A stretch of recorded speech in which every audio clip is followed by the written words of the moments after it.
Si vous êtes ici, c'est probablement que vous avez envie d'améliorer votre relation à la nourriture, que vous avez envie d'abaisser votre niveau de stress au quotidien, que vous avez identifié un lien entre peut-être votre prise de poids, entre le fait que vous n'arriviez pas à vous libérer de ces kilos qui vous empoisonnent la vie et que le problème se trouve dans votre mental.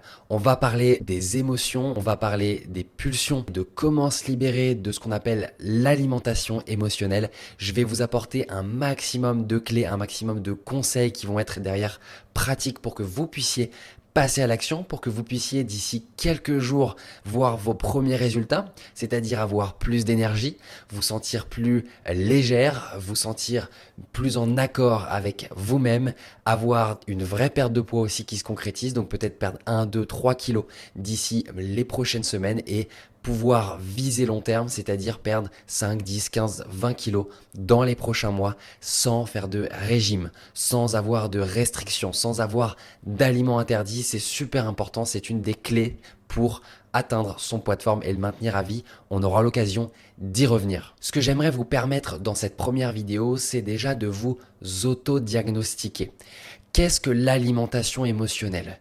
Aujourd'hui, si vous avez tendance à manquer de motivation sur la durée, que vous êtes une personne qui fait plutôt attention d'une manière générale, mais qui parfois a la sensation de soit trop manger, soit avoir tendance au grignotage, par exemple quand vous êtes fatigué le soir en rentrant du boulot, quand vous êtes sous stress, quand vous êtes dans des repas sociaux, vos émotions viennent impacter vos comportements. Une émotion très positive peut vous faire manger, une émotion très négative peut aussi vous faire manger. Parfois, c'est simplement l'ennui et vous n'arrivez pas concrètement à trouver le moyen de contrôler ces émotions, de contrôler ce mental et concrètement, eh bien, c'est la source de votre manque de résultats.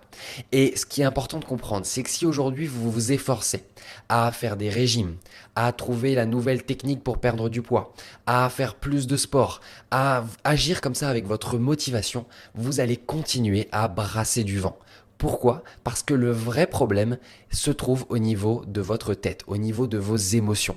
La seule et unique manière de perdre du poids de manière durable va être de vous réconcilier avec la nourriture, d'améliorer votre relation avec vous-même, avec ce que vous mangez et tout simplement d'abaisser votre niveau de stress pour pouvoir derrière relancer la machine, relancer votre métabolisme et relancer votre perte de poids de manière durable. Donc stop au régime, stop aux restrictions. C'est vraiment super important de le comprendre. Si vous voulez viser long terme, c'est la seule et unique manière de le faire. Pour vous donner une image, c'est un petit peu comme un iceberg, où la pointe de l'iceberg, eh bien, c'est votre stress, la fatigue mentale, le manque d'énergie, votre prise de poids, et ce qui se trouve en dessous, eh bien, c'est votre état émotionnel. Rappelez-vous un moment de votre vie où vous vous sentiez bien, où vous étiez épanoui, où vous vous sentiez légère mentalement.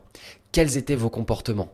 Vous aviez peut-être envie de faire plus de sport, peut-être envie de bouger plus. Et à l'inverse, quand vous vous sentez mal, c'est normal en fait, on n'a pas envie de bouger. On a peut-être envie de se réconforter avec la nourriture, on a peut-être envie de juste rien faire. Et c'est la raison pour laquelle travailler sur vos émotions est le moyen le plus rapide et le plus durable pour perdre du poids, atteindre votre poids de forme et le maintenir à vie sans faire aucun régime. Laissez-moi vous partager une équation qui m'a beaucoup aidé et qui aide beaucoup les centaines de femmes que nous accompagnons chaque mois. Cette équation, elle nous dit que résultat égale potentiel moins interférence. Le résultat, par exemple, ça va être perdre 10 kilos. Et mon potentiel, ça va être mes connaissances, ce que je sais, quoi manger, quoi faire, faire plus de sport, etc. Ce que je sais et ce que j'ai déjà intégré.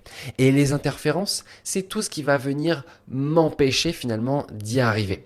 Et si on regarde un petit peu cette équation de plus près, on remarque que pour atteindre mon résultat de 10 kilos, j'ai deux possibilités. Augmenter mon potentiel ou diminuer mes interférences. À votre avis, quel sera le plus logique et le plus rapide? Augmenter vos connaissances? Augmenter ce que vous savez déjà? Non, pas vraiment. Ça va être plutôt de diminuer ce qu'on appelle les interférences. Et les interférences, c'est quoi? C'est les émotions négatives, c'est le stress, c'est votre identité, vos pensées, vos perceptions, vos croyances. On ira un petit peu décortiquer tout ça, mais il y a beaucoup de choses qui rentrent là-dedans. Donc imaginez aujourd'hui, c'est comme si vous étiez en train d'essayer de vous battre contre vous-même en perdant du poids grâce à votre motivation, sauf que votre niveau d'interférence est tellement élevé que ça déborde en fait. Et c'est impossible pour vous d'y arriver, en tout cas pas sur sur la durée. Donc vous devez comprendre cette équation, vous devez l'intégrer avant de passer à la suite. La seule et unique manière pour atteindre votre poids de forme est d'aborder votre perte de poids par le biais des émotions. C'est ce qu'ont fait des centaines de femmes que nous avons accompagnées. Elles ont perdu 5, 10, 15, 20 kilos. Il y a des femmes qu'on a accompagnées il y a plusieurs années qui n'ont jamais repris le poids perdu, qui se sont enfin libérées de l'effet yo-yo des régimes, de la culpabilité, la frustration de ne plus savoir quoi faire, d'être perdu dans son parcours de santé, dans son parcours de perte de poids quand tous les professionnels n'ont pas réussi à nous aider.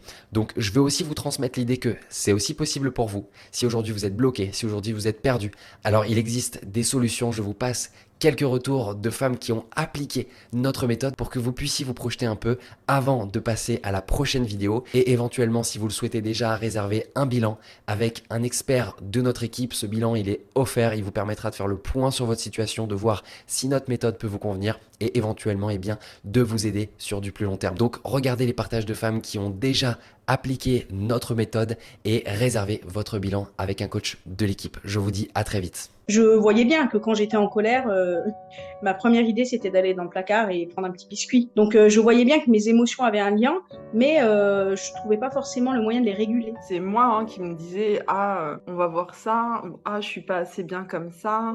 Clairement, avant, quand je m'imposais des choses, je sentais que ça s'arrêtait. Enfin, tu vois, au bout d'un moment, on s'imposait pendant des mois et même des années, puisqu'il y avait 10 ans, au bout d'un moment, j'arrivais plus à tenir parce que c'était trop contraignant. Ça tournait en boucle dans ma tête.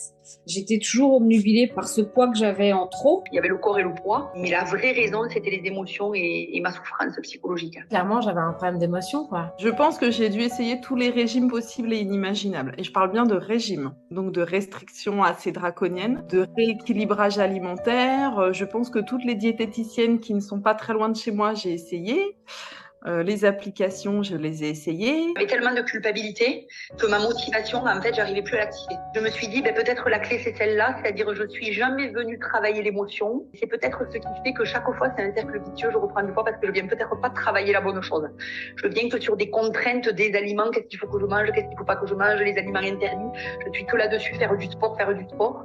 Et je me suis dit, peut-être je travaille pas la source de la problématique. J'ai enfin ce déclic de me dire, en fait, je peux faire quelque chose. C'est moi qui peux faire quelque chose. Du coup, j'ai qu'à y aller, en fait, puisque c'est moi qui ai le pouvoir. Je pense que c'était surtout le travail que je faisais sur les émotions qui venait me soulager.